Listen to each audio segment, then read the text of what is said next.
Pembaruan terbaru saat ini baru tersedia untuk pengguna di India, sementara Samsung belum mengumumkan jadwal rilis global untuk wilayah lain.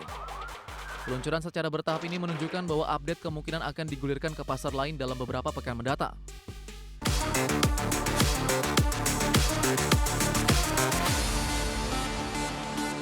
Pemirsa, Samsung kembali menggulirkan pembaruan perangkat lunak untuk Galaxy Ring, perangkat wearable berbentuk cincin pintar yang menjadi bagian dari ekosistem Galaxy. Ya, update kali ini difokuskan pada peningkatan stabilitas baterai sebagai salah satu aspek paling penting untuk pengalaman penggunaan jangka panjang. Pembaruan terbaru saat ini baru tersedia untuk pengguna di India, sementara Samsung belum mengumumkan jadwal rilis global untuk wilayah lain. Peluncuran secara bertahap ini menunjukkan bahwa update kemungkinan akan digulirkan ke pasar lain dalam beberapa pekan mendatang. Dalam catatan pembaruan yang dirilis, Samsung hanya menyebut adanya peningkatan stabilitas baterai tanpa rincian teknis lebih lanjut. Belum diketahui apakah ini berarti masa pakai baterai lebih lama, pengisian lebih efisien, atau optimalisasi konsumsi daya secara keseluruhan. Bagi pengguna yang sudah mendapat update, pembaruan dapat diunduh melalui aplikasi Galaxy Wearable, kemudian memilih menu pembaruan perangkat lunak Ring dan menjalankan opsi unduh dan install. Karena ukuran file yang relatif ringan, proses pemasangan diperkirakan berjalan cepat dan tidak terlalu mengganggu aktivitas pengguna. Galaxy Ring sendiri dikenal sebagai wearable yang berfokus pada pemantauan kesehatan 24/7 seperti aktivitas tidur, detak jantung, dan aktivitas harian lain, serta integrasi erat dengan aplikasi Samsung Health. Dengan perbaikan stabilitas baterai, pengalaman penggunaan dari fitur-fitur ini diharapkan menjadi lebih andal dan konsisten bagi pengguna yang aktif. Berbagai sumber IDX Channel.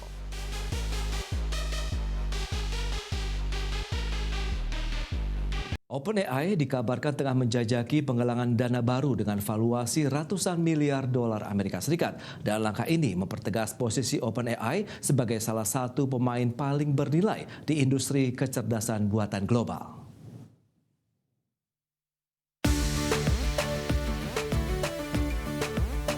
OpenAI, perusahaan pengembang ChatGPT, dilaporkan sedang melakukan pembicaraan awal dengan sejumlah investor global. Menurut laporan The Information, OpenAI menargetkan valuasi sekitar 750 miliar dolar Amerika Serikat dalam putaran pendanaan terbaru. Sumber yang mengetahui diskusi tersebut menyebut OpenAI berpotensi menggalang dana hingga 100 miliar dolar Amerika Serikat. Meski demikian, Reuters menyatakan belum dapat memverifikasi laporan tersebut dan OpenAI belum memberikan tanggapan resmi. Jika kesepakatan ini terrealisasi, valuasi OpenAI akan naik sekitar 50% dibandingkan Oktober lalu. Sebelumnya, OpenAI dinilai sekitar 500 miliar dolar Amerika Serikat setelah transaksi penjualan saham karyawan dan mantan karyawan senilai 6,6 miliar dolar Amerika Serikat. Secara terpisah, OpenAI yang mendapat dukungan Microsoft juga dikabarkan tengah bersiap menuju penawaran saham perdana. IPO ini berpotensi menjadi yang terbesar sepanjang sejarah dengan valuasi mencapai 1 triliun dolar Amerika Serikat dan dapat diajukan pada paruh kedua 2026. Potensi pendanaan besar ini mencerminkan tingginya permintaan terhadap teknologi AI dan kapasitas komputasi global.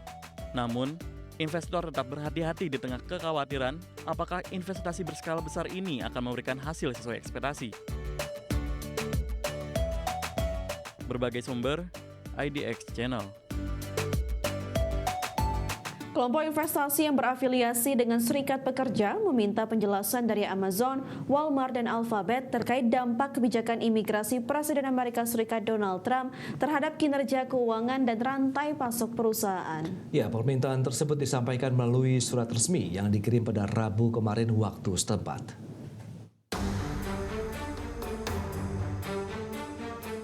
Kelompok investasi SOC Investment Group mengirimkan surat kepada Amazon, Walmart, dan Alphabet. Kelompok ini memiliki kurang dari 1% saham di masing-masing perusahaan, namun aktif mengajukan resolusi pemegang saham. Ketiganya diketahui sebagai perusahaan dengan penerima visa H-1B terbanyak untuk tenaga kerja asing terampil. SOC meminta penjelasan terkait dampak biaya terbaru sebesar 100.000 US dollar untuk persetujuan visa H-1B yang diberlakukan pemerintahan Trump. Menurut SOC, kebijakan ini berpotensi meningkatkan struktur biaya dan mengganggu kemampuan perusahaan merekrut talenta global. Direktur Eksekutif SOC, Tejal Patel, menilai keterbatasan tenaga kerja terampil dapat mengancam nilai jangka panjang perusahaan. Selain itu, SOC juga meminta Amazon dan Walmart menjelaskan dampak kebijakan imigrasi termasuk penggerebekan di kantor pertanian terhadap industri truk dan pasokan barang. Adapun perubahan aturan visa H-1B yang berlaku sejak September disebut memicu kekhawatiran di pusat teknologi seperti New York dan Silicon Valley. SOC membuka peluang dialog dengan perusahaan namun tidak menutup opsi litigasi jika resolusi mereka ditolak dalam rapat umum pemegang saham tahun depan. Berbagai sumber IDX Channel. Hyundai menegaskan akan terus memperbesar investasi dan produksi di Amerika Serikat meski dihadapkan pada tarif otomotif baru dan isu tenaga kerja. Produsen otomotif asal Korea Selatan ini memilih strategi lokalisasi dengan peningkatan kapasitas pabrik di Georgia.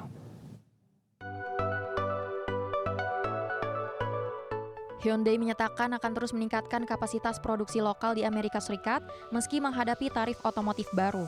CEO Hyundai Motor Jose Munoz menegaskan peningkatan produksi di Georgia akan melebihi rencana yang sebelumnya diumumkan. Hyundai memastikan tetap berada di jalur investasi senilai 26 miliar dolar Amerika Serikat untuk 4 tahun ke depan di pasar Amerika Serikat. Sekitar 2,7 miliar dolar Amerika Serikat dialokasikan ke Georgia di luar investasi 12,6 miliar dolar Amerika Serikat untuk Hyundai Motor Group Metaplan Amerika dan fasilitas pendukung. Terkait penurunan tarif otomotif Amerika Serikat dari 25 menjadi 15%, Hyundai menegaskan strategi utama tidak berubah. Munoz menyebut lokalisasi produksi dan rantai pasok sebagai solusi paling efektif untuk menjaga daya saing. Pernyataan Hyundai muncul di tengah sorotan publik setelah penggerebekan IC di proyek pabrik baterai bersama LG Energy Solution. Meski insiden tersebut menarik perhatian luas, Hyundai menegaskan seluruh proyek tetap berjalan sesuai rencana.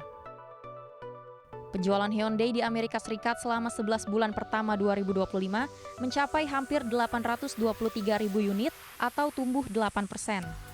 Untuk menjaga momentum, Hyundai menawarkan diskon agresif dan memproduksi model listrik seperti Ioniq 5 dan Ioniq 9 langsung di Georgia. Berbagai sumber, IDX Channel.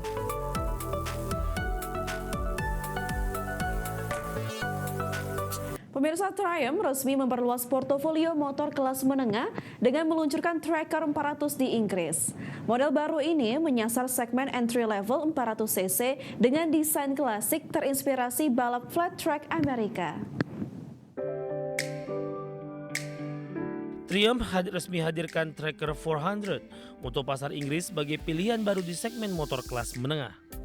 Model ini dirancang untuk konsumen yang menginginkan gaya balap klasik namun tetap nyaman digunakan di jalan raya. Secara desain, Tracker 400 mengusung ciri khas motor flat track dengan lampu depan bulat jok datar dan setang lebar.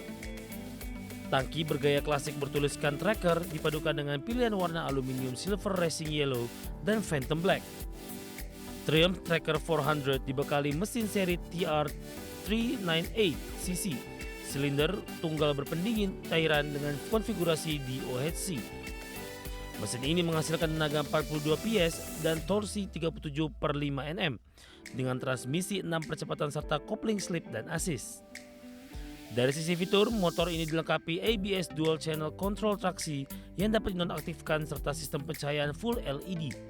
Suspensi depan menggunakan garpu USD 43mm. Sementara belakang mengandalkan monoshock dengan rangka baja tubular hybrid. Tracker 400 diproduksi di India dan diekspor ke Inggris dengan harga pemesanan awal melalui uang muka 250 pound sterling. Hingga saat ini Triumph belum memastikan apakah Tracker 400 akan dipasarkan ke negara lain di luar Inggris. Berbagai sumber IDX Channel.